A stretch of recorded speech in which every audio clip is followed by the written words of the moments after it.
Salut YouTube, on se retrouve aujourd'hui pour le test de ce gravel, le Obvious, un gravel en titane, quelque chose qui devrait vous plaire. Je sais que beaucoup d'entre vous recherchent ce type de vélo en titane.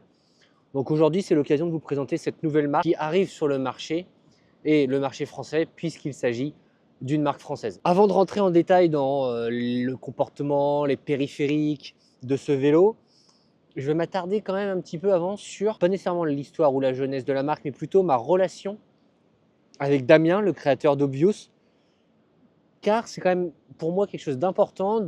Quand on achète un vélo, il y a bien sûr le vélo en tant que tel, et aussi tout ce qui va en découler, c'est-à-dire la partie avant-vente et la partie après-vente. On sait des fois que quand on fait confiance à certaines petites marques, petites en termes d'unités de production produites par an, on peut avoir de mauvaises surprises. Et typiquement, avoir une bonne relation avant et après vente, c'est quand même primordial dans le parcours d'achat d'un vélo. Quand Damien m'a contacté, il m'a d'abord contacté par email. J'ai reçu un mail pour me dire: est-ce que cela vous intéresse de recevoir un communiqué de presse par voie postale? Bon, j'ai dit pourquoi pas. Je reçois le communiqué de presse donc par voie postale. Et là déjà, première petite claque, je reçois un document très bien ficelé, une plaquette de présentation de belle qualité, hein, juste sur la forme, mais qui respirait vraiment déjà qu'il y avait eu du temps passé derrière. Une petite clé USB avec des photos, les fiches produits, etc. Quelques goodies. Alors c'est des détails, c'est du marketing, mais c'est quand même déjà une bonne première approche pour une marque. Comme on dit souvent, on n'a qu'une seule fois l'occasion de faire une bonne première impression. Et là, c'était le cas. Déjà, la première impression était là. Mais je me suis dit, nous voilà sur une énième marque de vélo en titane et qui, cette fois-ci, a tout misé sur le marketing. Peut-être cacher un mauvais produit derrière. Mais je ne me suis pas laissé attirer par ce mauvais opinion et j'ai voulu aller plus loin. J'ai contacté Damien, donc le créateur, et s'en est suivi une visio ensemble où on a échangé à propos d'Obvious. Et là, en fait, rapidement, je me suis aperçu que je ne suis pas tombé sur un pro du marketing, mais plutôt sur l'inverse, sur quelqu'un qui était spécialisé dans le produit, dans la R&D. C'est un ancien ingénieur produit de chez Decathlon et qui a plutôt appris le côté marketing pour le lancement de sa marque, mais qui, non, ne vient pas du tout juste du marketing, qui s'est juste fait accompagner par les bonnes personnes pour voilà, que la première image soit positive. Donc ça m'a un peu rassuré et de là, j'ai accepté de recevoir un vélo en test. Et donc quand j'ai reçu ce gravel, j'ai voulu vraiment me mettre dans la peau d'un véritable client. Et donc j'ai été content quand j'ai reçu un carton. Alors déjà un carton siglé Obvious, donc ça peut vous paraître des détails, mais j'ai reçu des vélos en test dans des cartons Giant où c'était un vélo d'une autre marque. Donc je trouve ça un petit peu, voilà, un petit peu déconnant. Là au moins j'ai reçu vraiment l'expérience client. À l'intérieur on retrouve un vélo qui est monté à 80-90%. De mémoire il restait la roue avant à assembler, le cintre, la tige de selle, donc des étapes que n'importe qui peut faire en quelques minutes seulement. Une notice de documentation très bien faite, une petite boîte avec les 2-3 cales par exemple pour le Shimano GRX, 2-3 autres accessoires. Donc, en fait j'avais vraiment l'impression, moi qui ai reçu régulièrement des vélos Canyon, j'avais vraiment l'expérience de l'unboxing d'un vélo Canyon. Donc vraiment, quand on achète en ligne, on s'attend à avoir ce genre d'expérience en tant que client. Et c'est exactement ce que j'ai eu là avec ce gravel. Donc avant même de tester le vélo, ça envoie déjà un signal positif sur la marque. Et je me dis, demain, en cas de litige, si jamais on a un problème de SAV ou autre, bon, bah, j'ai eu quand même une expérience avant-vente qui était relativement positive. Et donc ce vélo, le voici, c'est le On-Off, donc le modèle gravel de la marque, qui n'a qu'un seul modèle gravel au catalogue. Ici, donc, sur un modèle justement catalogue, avec différentes déclinaisons en taille. Et Damien propose aussi une partie un peu plus sur mesure. Mais aujourd'hui, on va quand même principalement s'attarder sur ce que j'ai pu tester, c'est-à-dire un modèle catalogue en taille L pour ma part. Donc, je vais être clair dès le début de la vidéo, c'est une marque française, mais avec un cadre fabriqué en Asie, montage, conception en France, mais fabrication en Asie. Je l'ai questionné sur ce sujet, et en fait, Damien m'a expliqué que c'était très compliqué, bon, je m'en doutais, je le savais déjà, de trouver en fait des artisans qui fabriquent le titane vraiment en France. Il en existe, hein, je suis en relation assez régulière avec la marque CMT, qui est donc une marque française qui conçoit, qui fabrique, qui fait tout en France. Mais hormis 2-3 autres marques, c'est très très rare. Et c'est pas spécialement une question de coût, m'a expliqué Damien, c'est vraiment plutôt une question d'entreprise qui est en capacité de fabriquer un certain nombre d'unités de production. Aujourd'hui, on a le savoir-faire en France, mais on a du mal à l'industrialiser entre guillemets. Maintenant, si on s'attarde sur ce vélo, alors on retrouve une géométrie sportive et avec quelques particularités qui vont un peu à l'encontre de ce qu'on peut voir actuellement sur le marché du gravel. Un cadre qui est légèrement sloping, mais pas non plus de trop. On retrouve un top tube relativement court par rapport au gravel que l'on voit actuellement. Et par contre, une potence un peu plus longue. C'est-à-dire, on va avoir un vélo qui va avoir une géométrie quand même plutôt route. Et on va le voir avec quelques ambiguïtés derrière. J'y reviendrai après. Et donc,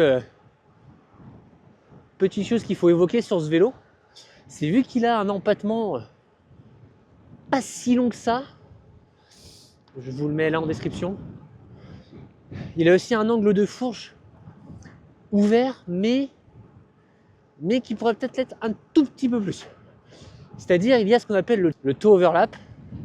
Donc en fait, c'est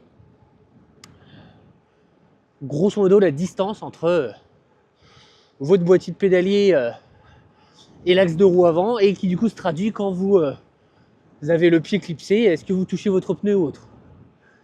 Et là, bon, c'est vrai que je suis avec des extrêmes, c'est-à-dire que je suis avec des pneus de 45, couvre-chaussures en plus, et je fais du 45 en pointure. Donc oui, là, ça touche légèrement, mais ce n'est bien sûr pas le cas en chaussures sans couvre-chaussures, en pneus de 40, et si vous n'avez pas des grands pieds comme moi. On retrouve sur ce vélo un groupe Shimano GRX, donc ici dans sa version 11 vitesses, puisque Damien m'a envoyé ce vélo avec ce groupe-là. Je suppose qu'il est possible d'y faire monter un groupe 12 vitesses, il n'y a aucun souci là-dessus. Le groupe 11 vitesses fonctionne à merveille, c'est du GRX 800, ça marche très très bien ici en monoplateau, c'est parfait. On verra peut-être que le monoplateau est un poil juste par rapport à l'ADN de ce vélo. J'aurais mis un monoplateau un peu plus grand. On retrouve des périphériques d'EDA, que ce soit pour la potence, le cintre très confortable, le cintre d'EDA. On retrouve une selle, je vais vous mettre la marque en commentaire, là juste en dessous. Et pour le reste, on retrouve des roues signées Obvious. Soit dit en passant, c'est de très bonnes roues, relativement fiables par rapport aux tests que j'ai pu en effectuer, alors qui n'est pas assez long pour tester vraiment de la fiabilité totale d'un produit, mais en tout cas, ça n'a pas bronché, et aussi relativement légère. Donc voilà, Damien avec Obvious a décidé aussi de concevoir ses propres roues carbone. Donc ça c'est aussi intéressant parce que ça permet d'avoir, bon, c'est tout bête, hein, mais une paire de roues qui est assortie au cadre en termes de marque et de branding. Ensuite, je vais vous faire un plan fixe sur le vélo, mais niveau finition pour moi c'est du 10 sur 10. Donc regardez si on s'approche de près sur ce vélo, bon c'est des petits détails, mais je trouve ça vraiment très très joli. Donc c'est pas stické, hein, c'est vraiment dans la matière. Voilà. Donc les roues carbone Obvious avec un moyeu DT suisse. Donc là aussi, on n'est pas sur du sticker ou alors du sticker sous vernis en tout cas. Et voilà, c'est aussi c'est toutes ces finitions là qui sont vraiment intéressantes. Donc on reprend aussi le nom du modèle sur la roue, sur la jante. Ici donc la marque avec un petit effet un peu western. Je ne sais pas si vous voyez ce que je veux dire, mais un petit peu frotté, très très très très joli. Ici, on voit donc le type de tube titane. Deux petites allusions quand même. Voilà, ça c'est toujours des choses appréciables, je trouve, les petites personnalisations comme ça. La taille qui est rappelée sur le top tube. Le petit capot de direction ici aussi personnalisé Obvious. Périphérique cintre d'EDA. Et donc globalement, on est sur un vélo qui est quand même extrêmement bien fini. Pareil, j'ai eu des vélos carbone moins bien finis, des vélos acier moins bien finis, et c'est vraiment très très propre. Et l'attention au détail est vraiment assez intéressante. Donc oui, là on est sur un plateau par contre de 40 dents, tournée polyvalence, mais qui peut être un petit peu juste selon votre terrain de jeu. Surtout que je sors du test du Canyon qui est en 42, donc c'est plutôt aussi le petit biais cognitif où tout de suite on repasse sur quelque chose de plus light. Ensuite, bon, les soudures sont très légères, très fines, très bien faites. Franchement, il n'y a pas de fausses notes. Au niveau des entraques, c'est très propre aussi. La petite fausse note que je pourrais mentionner sur ce gravel, c'est plutôt au niveau de la câblerie. Alors qu'elle ne soit pas complètement intégrée ici, même si pour moi ça devrait commencer à devenir un réflexe pour les marques en 2024, je pardonne, entre guillemets. On sait que ça devient quand même plus complexe après pour la mécanique, etc. C'est plutôt les câbles qui passent en dessous le boîtier de pédalier et qui là vont longer la base arrière. Même si c'est encore une fois très propre, c'est plutôt bien fait sur ce vélo. Franchement, c'est très propre. L'inconvénient, selon moi, quand même, sur une pratique gravel, c'est que c'est un risque d'arracher l'ensemble. Alors, ça arrivera sûrement jamais, mais j'aime bien quand les câbles sont protégés à ce niveau-là. Sur du gravel plus roulant, il n'y a pas vraiment d'inconvénient là-dessus. Serrage de tige de selle classique, pas de problème au niveau de la tige de selle, ça n'a pas bougé, elle était légèrement graissée. Franchement, aucun souci là-dessus. C'est un vélo sur lequel j'ai tout de suite trouvé mes repères, mes marques. J'ai réglé la hauteur de la tige de selle et c'est tout. J'ai peut-être touché légèrement à l'avancée ou au recul, mais je me suis vraiment senti très très bien posé. Autre avantage, on n'a pas, alors je ne sais pas si c'est un avantage ou un inconvénient, mais on n'a pas 40 cm, bon j'exagère, mais on n'a pas 5, 6, 7 cm d'entretoise ici. Damien nous laisse la possibilité d'avoir, là on doit avoir 1,5 cm, donc pour avoir une position plus ou moins agressive, mais on n'est pas sur des sur 5-6 cm, qui ça selon moi est un peu une hérésie aujourd'hui quand on achète un vélo, où on va être envoyé vers la taille supérieure ou inférieure, on va avoir d'énormes entretoises ici, et ça va en fait complètement aussi modifier le comportement du vélo. Et souvent le vélociste va nous dire non, j'ai pas envie de vous le couper en cas de revente, etc. Et je trouve que bon, déjà ça vient gâcher l'esthétique d'un vélo. Et en plus, si à mon humble avis, on se retrouve avec autant d'entretoises ici, c'est qu'on n'a pas un vélo à notre taille. Bon, ça c'est un autre sujet, mais qui mérite d'être discuté. Ici, on se retrouve avec des pneus en 45, donc on peut voir qu'on a encore de la place. Voilà, bon, si on fait du très très gras, ça viendrait peut-être frotter ici. Mais globalement, bon, 45, ça passe. C'est un petit peu contradictoire par rapport à l'ADN de ce vélo de le proposer avec des pneus en 45.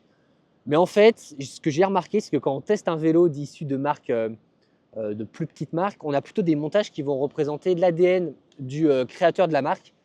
Et je sais que Damien teste ce vélo de mémoire dans les Vosges, donc sur un terrain qui est quand même relativement un peu plus cassant, avec plus de dénivelé qu'ici. Donc même s'il voulait un gravel à l'ADN roulant, c'est moins déconnant lui pour son terrain de jeu de mettre des pneus en 45. Là où par ici en Vendée, où c'est plus plat, quand même du gravel plus roulant, 40, 42, c'est rare que je mette plus. Alors ça ne m'a pas empêché de tester le bon comportement de ce vélo, puisqu'on est quand même avec des pneus que je trouve relativement performants, même sur la route, hein. Pourtant ils sont cramponnés, ils n'ont pas une bande slick, mais ces Schwalbe G1 Beat, franchement, ils remplissent parfaitement leur rôle. Ensuite, côté comportement de ce Obvious, alors c'est un comportement assez intéressant, et je vous avoue que c'est un vélo qui me laisse un petit peu rêveur. J'ai pas eu l'habitude de tester ce type de comportement. Il y a du très bon, il y a un petit peu de choses que j'aime un peu moins, mais globalement, je suis plutôt très satisfait de ce Obvious. On retrouve en fait tous les avantages du Titan, c'est-à-dire un vélo globalement bon partout.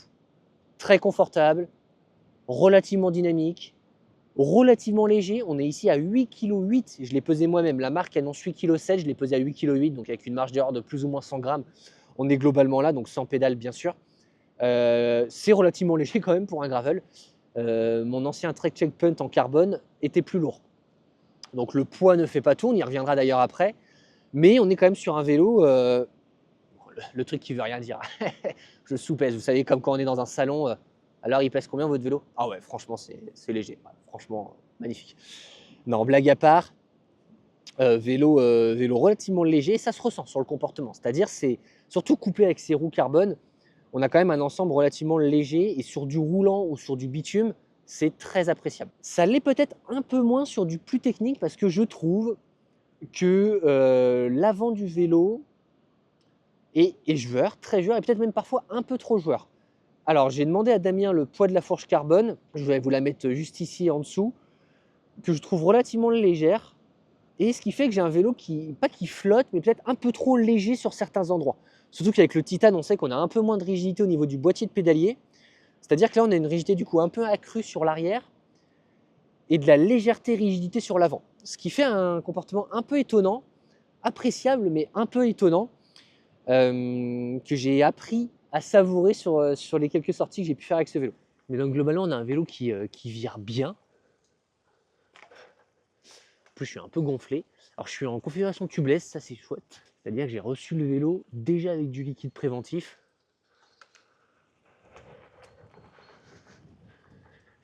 Mais j'ai peut-être mis un petit peu trop de pression. Surtout que je suis en pneu de 45. Hop là! Et je sens que je pars pas mal si je vais un peu trop vite.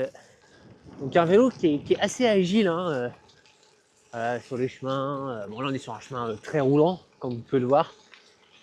Bon, rendu un peu plus... on s'enfonce légèrement plus avec les dernières pluies. Et ici globalement on est sur ce qu'on appelle du gravel roulant. Et là c'est un vélo qui se comporte relativement bien sur ce type de chemin. Et on a une position sportive mais pas trop agressive. Oh, mais quel temps de cochon là! Alors ça se voit sûrement pas sur l'image, c'est pas de la grosse pluie. Mais ça bruine, ça fait une semaine qu'il pleut. Et ça s'est répété depuis 4-5 mois là. Où on a que de très courtes périodes de beau temps.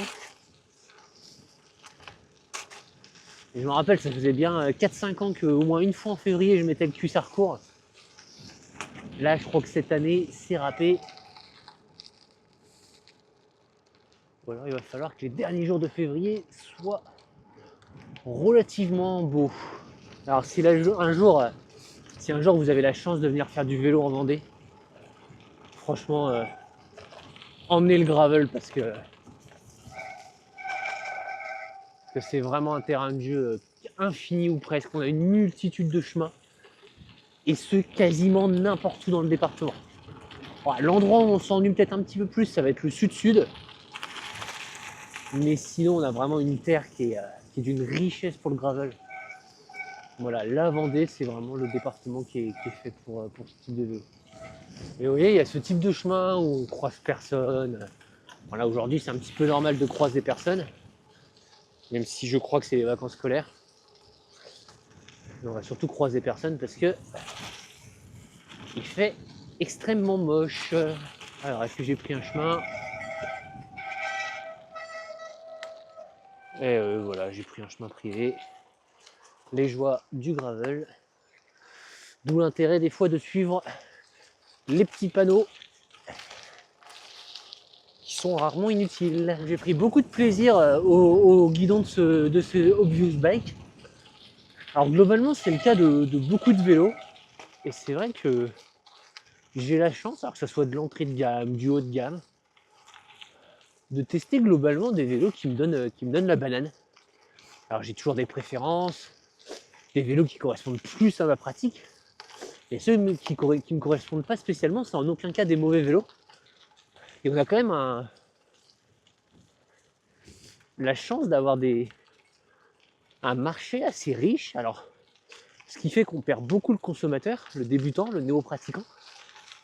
Par contre, à mon sens, il y a plus de bons vélos que de mauvais vélos. Après, il y a les très très bons vélos. Ça, c'est encore autre chose. Et oui, il y a vraiment des différences entre les cadres. Je prends quand même pas le même plaisir selon la machine que j'emprunte, quoi. Hein. Et cela, indépendamment même des périphériques, c'est-à-dire de la transmission ou même des roues, même si les roues ont un rôle primordial, mais ça vous le savez déjà, dans le comportement de votre gravel. Bon, il a failli me rouler dessus, il n'y a pas de souci avec ça. Le comportement routier de ce vélo est assez sain. Alors là, j'ai pas le... Comme vous devez le voir, hop, j'ai pas le compteur. C'est vrai que souvent sur les vélos de test, soit je mets le support des portées ici, mais des fois sinon je fais tout à la montre. Donc là, je sais pas la vitesse, j'ai pas les watts non plus, mais ça envoie quand même pas mal. Et là, je suis tout à droite, donc ça me limite plutôt par le développement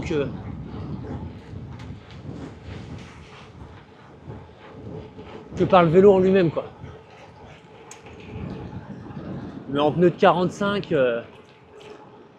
voilà, on sent qu'on n'est quand même pas trop bridé par le vélo. Et que la personne qui veut transformer ce gravel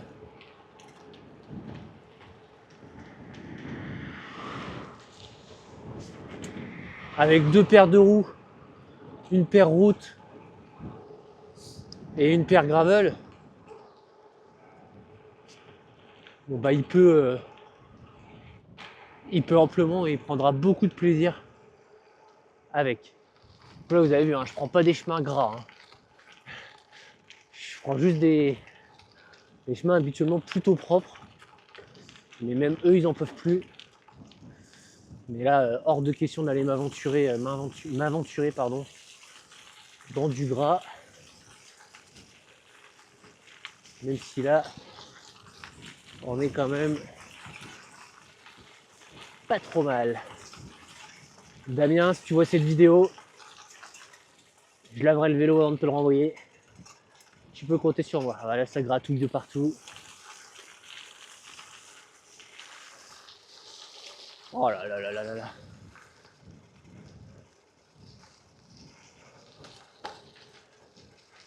La Vendée est en crue, les amis. La Vendée est en crue.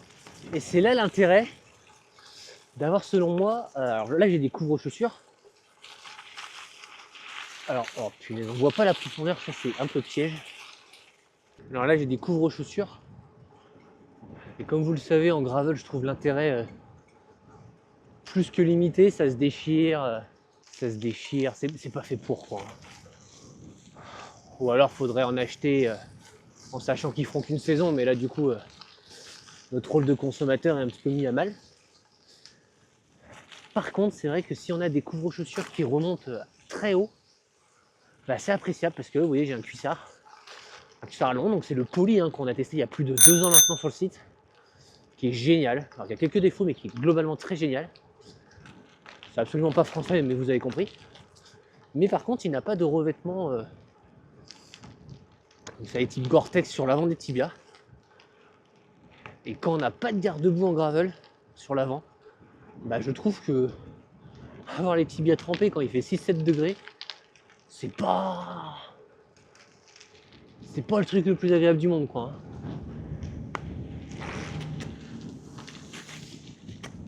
On n'en parle pas aussi assez de ça. La joie de boire de la boue. Alors pour ceux qui s'intéressent, il existe des bidons avec une protection sur la tétine. Alors c'est pas toujours très pratique pour en roulant, mais certains ça va s'enlever sans tout en restant attaché au bidon. Ce qui fait qu'on peut quand même l'utiliser derrière. Donc là c'est vrai que c'est pas mal parce que sur du gravel l'hiver, alors l'été c'est de la poussière et l'hiver c'est de la boue, donc c'est jamais très agréable. Sinon vous avez la solution du camelback, ou de la poche à eau positionnée quelque part sur le cadre. On se retrouve pour la conclusion de cette vidéo. Je vais prendre ce petit chemin.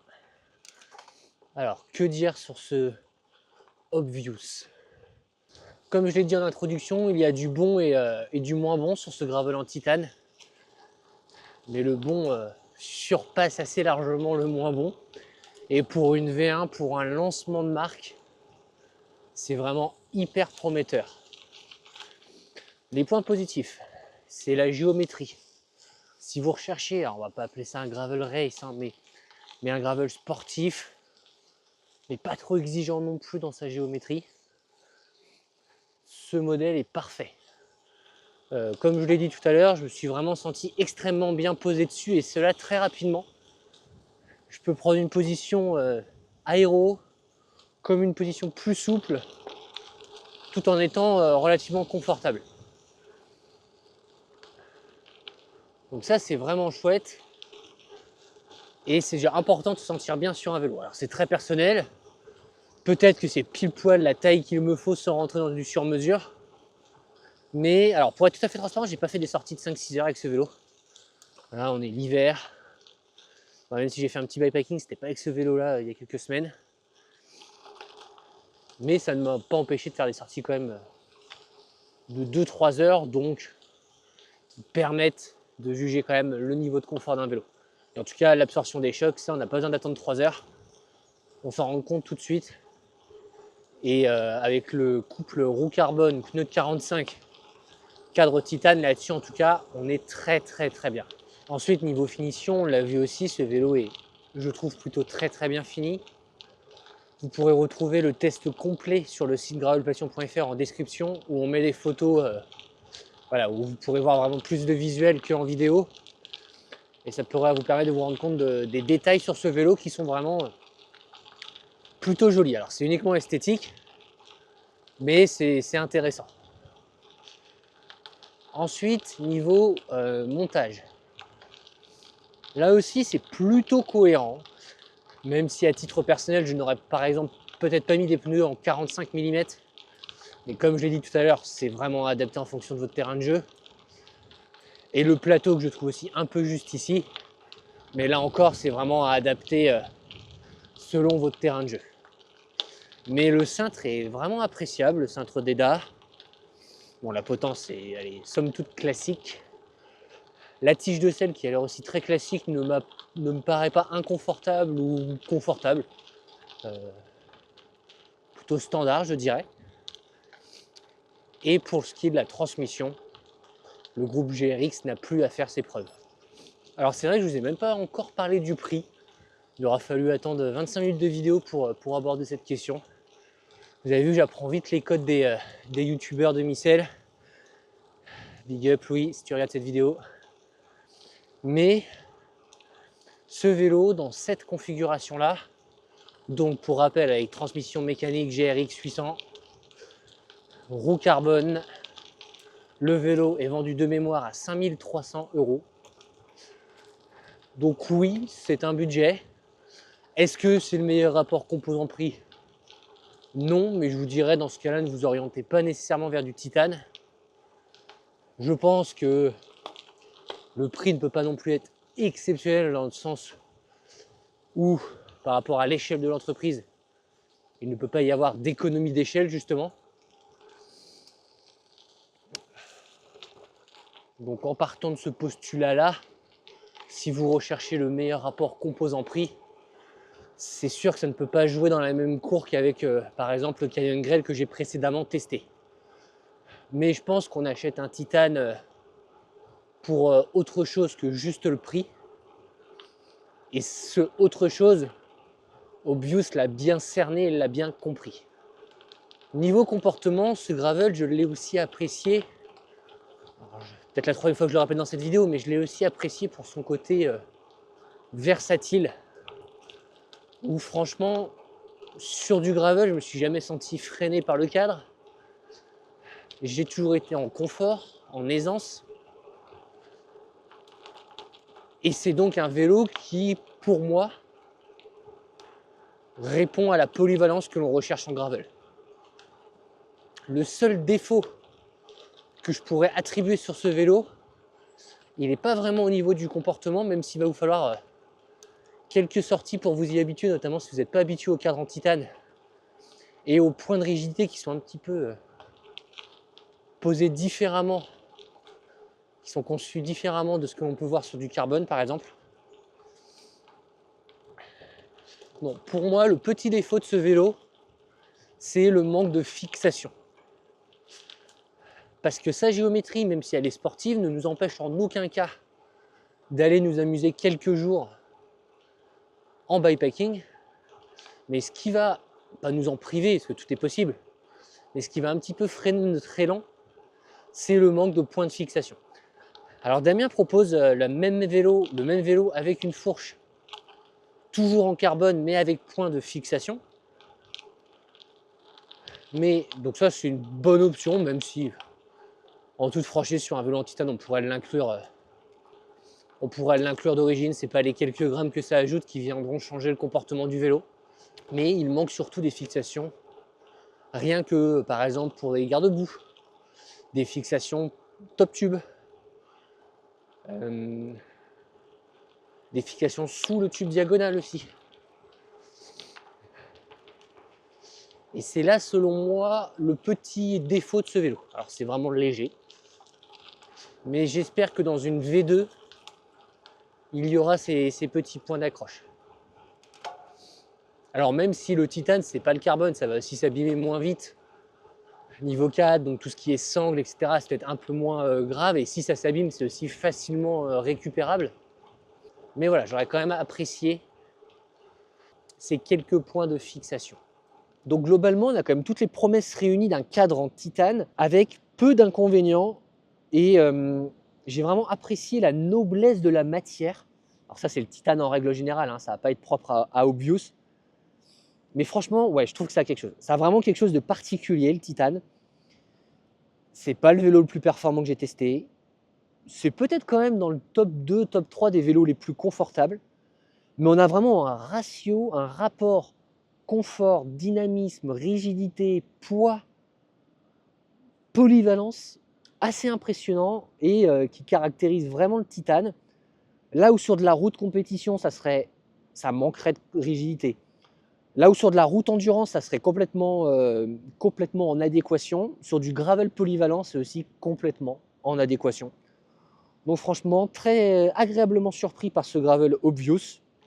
Voilà, j'espère que cette vidéo vous aura plu. Alors peut-être toujours un peu longue pour certains.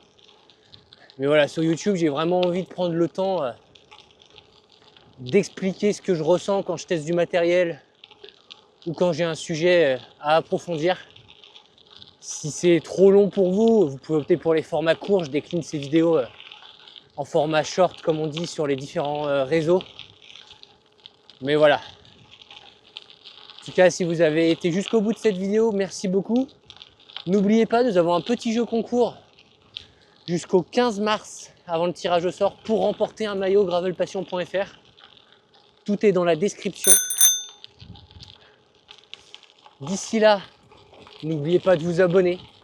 C'est primordial. Et je suppose que si vous êtes arrivé jusqu'ici dans la vidéo, j'espère que vous allez au moins lâcher ce petit like et ce petit abonnement. Et voire même pédalier sur la Garonne un petit commentaire. Ça serait génial. On se dit à très vite sur YouTube, à tout de suite sur le site. D'ici là, pédalez bien. Et voilà les amis, le gravel, c'est la vie. Que voulez-vous qu'on demande de plus?